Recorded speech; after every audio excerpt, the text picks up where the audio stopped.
හයි guys, මම හිතුවා මගේ පළවෙනි ව්ලොග් එක විදිහට මගේ උපන්දිනේ දවස ගෙවුණු විදිහ ඔයාලා එක්ක බෙදා ගන්න.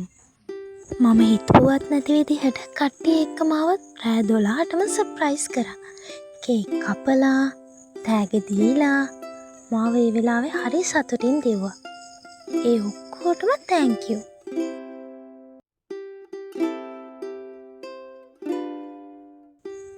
ඉතින් අපි ලොකුවට බර්ත්ඩේ පාටි ගන්නෙ නැහැ. හැම අවුරුද්දකම කේක් එකක් කපනවා.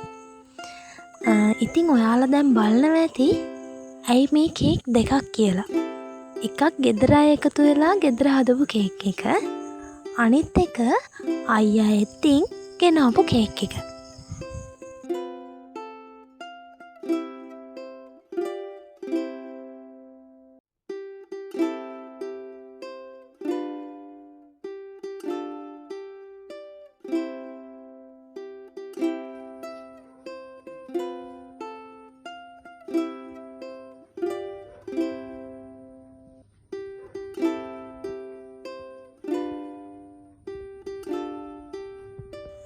ඉතින් ඒ වෙලාවේ විදියට සතුටින් ගත කරලා අවසානයේ අයියයි නංගි එකතු වෙලා කරපු වැඩේ බලන්නකෝ.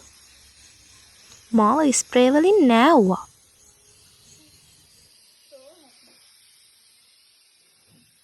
ඒක කපලා ඒ වැඩ ටික ඉවර කරලා නිදාගත්තා. පහුවදා උදේ පාන්දරම නැගිටලා අම්මත් එක්ක කිරියාර හදලා බුදුහාමුදුරුවන්ටයි යසෝදරා මෑණියන්ටයි ඉස්සෙල්ලාම කිරි ආහාර ටික පූජා කරා. ඊට පස්සේදී අහල පහල වටපිටාවේ ඉන්න කට්ටියට කේකුයි කිරිබතුයි පාර්සල් හදලා අපි ඒ අයට ගිහින් දුන්නා. කලින් දවසේ හදපු බිස්කට් පුඩින් එක. කිරිබත් කාලා පුඩින් එකකුණු ටිකක් කාලා බලන්නකෝ ඊයේ ඉතුරු වෙච්ච ස්ප්‍රේ එක තිබ්බා. ඒකෙන් අයියට ගැහුවා. බලන්නකෝ වෙන වැඩේ. ටික වෙලාවක් කොහොම ඉඳලා අපි දෙන්නට මතක් වුණා ෆිල්ම් එකක් බලන්න ගියොත් හොඳයි කියලා. අපි දෙන්න එහෙම බයික් එකත් අරගෙන ෆිල්ම් එක බලන්න කියලා එළියට බැස්සා. ඉතින් මග තිබ්බා සියඹල. සියඹල මල්ලකුත් අරගෙන ඒකත් කකාම ෆිල්ම් එක බලන්න ගියා. ඒ අතරමඟ තියෙනවා පන්සලක්. අපි එතනින් යනවනම් අනිවාර්යෙන් එතෙන්ට පඳුරක් දාගෙන තමයි යන්නේ. ඉතින් අපි ඒ පන්සල ගාව නතර කරලා පඳුරක් දාගෙනම ෆිල්ම් හෝල් එක ළඟට ගියා. අපි ෆිල්ම් හෝල් එකට ගියා. වාමාඩි තනින්ද තියෙන්නේ කීයටද? 2:45ට තිබ්බේ නීරා. 2:45 6:45 තිබ්බේ මෝඩ තනිදු. අපිට බලන්න ඕනුනේ මෝඩ තනිදුනේ. ඒක නිසා අපි 2:45ට එනවා කියලා හිතාගෙන බීච් එක පැත්තට ගියා.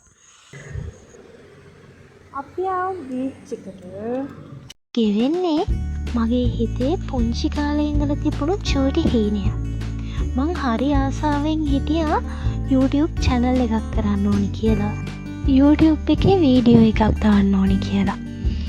ඉතින් මං හිතනවා අපේ මතක ගැලරි වල පුරව ගන්නවට වැඩිය ඒ ඔයාලත් එක්ක බෙදා ගන්න එක හොඳයි කියලා. මතක සටහන් ඒ විදියට ඉතුරු කරගන්න එක හරි හොඳයි කියලා මං ඉතින් හිතුවා. මම ඔයාලගෙන් එක දෙයක් ඉල්ලන්නම්. මේ වගේ පරිසරයේ සුන්දරත්වය තියෙන තැන්වලට ගියාම ඒ පරිසරය ඔයා යන විදියටම තියවෙන්න. ඒවා විනාශ කරන්න, ඒවට කුණු දාලා ඒවා අපිරිසිදු කරන්න යන්න එපා. ඔයාලා ගිය තැන්වල පිය සටහන් පමණක් ඉතුරු කරලා එන්න. එතකොට ඒ තැන් අපේ අනාගත පරපුරට බලන්නත් ලස්සනට ඉතුරු වේවි.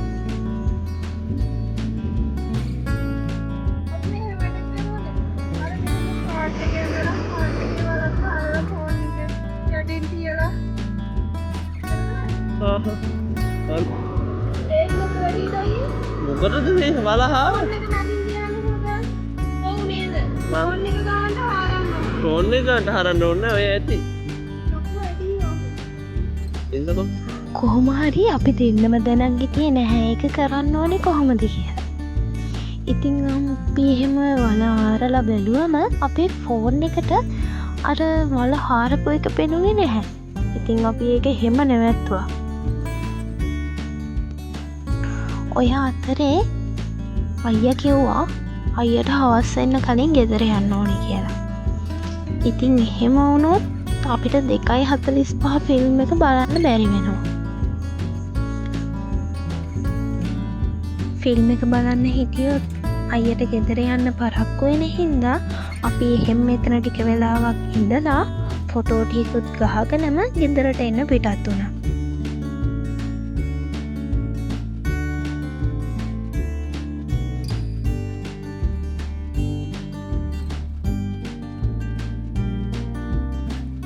මම ඉස්සර අයියා එක ගෝල් ෆේස් යද්දි කියලා තියෙනවා ගෝල් ෆේස් එකේ මුහුදට වඩා අපේ මුහුද පැහැදිලි පිරිසිදුයි කියලා. බලන්නකෝ ඒක හරි උජාරුවෙන් මම කියන විදිය. බලන්න අපේ පිරිසිදු මුහුද පැහැදිලි. ඉතින් අපි එහෙම ගෙදර ගියා. ගෙදර යද්දිම මාව සර්ප්‍රයිස් කරන තවත් ගිෆ්ට් එකක්. මගේ හොඳම යාළුවා මට ගිෆ්ට් එකක් ගෙවලා. මට හරි සතුටුයි. අයියා ගෙදර යන්න ඕනි කියලා හිතන් හිටපු තීරණෙත් වෙනස් වුණා. අපි පීසා හදන්න කියලා හිතාගෙන පිටි ටික අනලා තියලා එහෙම්ම බඩු ගේන්න ගියා. එතකොට ඉතින් අපි ගෙදර යනවා පීසා හදන්න බඩු අරගෙන. හදලා ඒකත් අවන් එකට දාලම අපි 6:45ට තියෙනවා කිව්ව ෆිල්ම් එක බලන්න ආයෙත් තංගල්ලට යන්න පිටත් වුණා. අපි එතනට යද්දී හොඳටම කට්ටිය පිරිලා.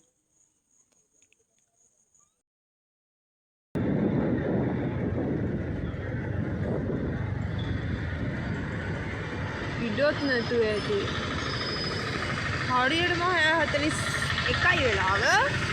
අපි විනාඩි 4ක් තියා විනාඩි 4ක් තියා ගියාට මට හිතුණා ඒ වෙනකොටත් අපි පරක්කු ඇති කියලා. අයියා බයික් එක නවත්තපු ගමන්ම ටිකට් ගන්න පොලිමට ගියා. ටිකට් ටිකත් අරගෙනම අපි එහෙම්ම උඩට ගියා.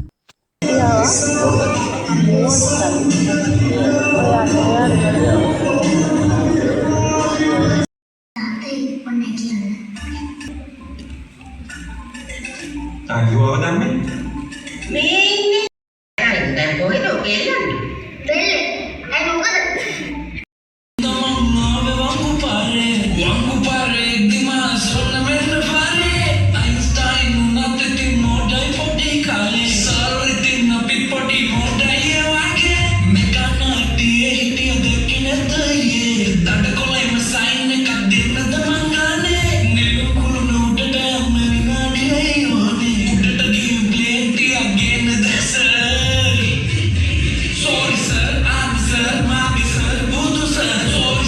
කින් බලපු හොඳ ෆිල්ම් එක. අවසන් වෙනකන් හිතාගන්න බෑ මොනවද අවසානට වෙන්නේ කියලාවත්.